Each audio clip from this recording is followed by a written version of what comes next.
Welcome back, everybody. Thank you for joining me here today so that we could discuss Neighbors. Now, this is the Seth Rogan, Zac Efron version of Neighbors, so if you're looking for one of the other versions, this ain't it. But in any case, this movie stars Seth Rogan and Rose Byrne as a couple that are really setting out on this incredibly exciting new chapter of their life. They just had a baby. They sunk all their savings, all their finances into this incredible home, and it's just this giant, beautiful house, like a historical home. Great place. They're really excited to, kind of take these new steps into like real adulthood. And right after they move in, they learn that they're getting some new neighbors. And at first they're excited, but then they find out that it's Zac Efron moving in with an entire fraternity, which means parties, craziness, all that kind of stuff.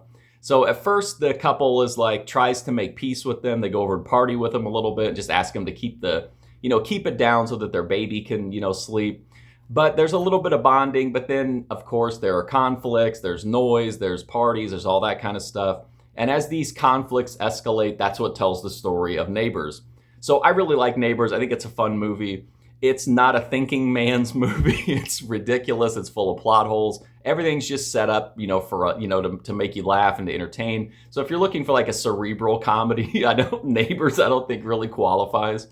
But I do like the cast. You got Seth Rogan and Rose Byrne, who I think are fantastic here. I think they both get it. They're playing like that slightly older adult who are like desperately clinging to their youth, but like coming to the realization that it's a different era for them in life, which I think is really funny.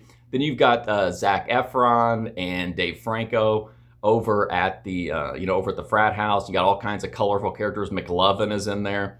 And it's just kind of one outlandish scenario after another, pretty much. But it's funny. It's got really funny dialogue. It's got like physical prop, like physical kind of humor. It's got all kinds of just different approach. It does pretty much anything they can do to try to make you laugh. They do it in this movie. The frat boys sell like make your own dildos whenever the couple like tries to sabotage their water pipes. There's like it's ridiculous, but I think it's really funny. I had a good time with it. Again, it's just kind of like a turn your brain off and laugh kind of movie. But, if you don't like the actors, I guess you might not connect with it as well. But it's such a huge ensemble cast. I think everybody kind of gets it. The pacing moves really quick, so you're like from one scene to another really quickly.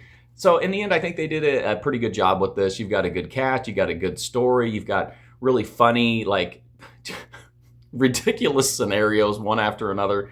It definitely doesn't worry about like boundaries or offending people, which was, you don't see that a lot anymore in comedies. But anyway, I had a good time with Neighbors. It's not some like, all-time comedy classic, but I thought it was a really fun watch. So that's my review for Neighbors. If you want to check out more, I've got a full playlist right here on YouTube. But until then, thanks for watching this one, and hopefully I'll see you soon.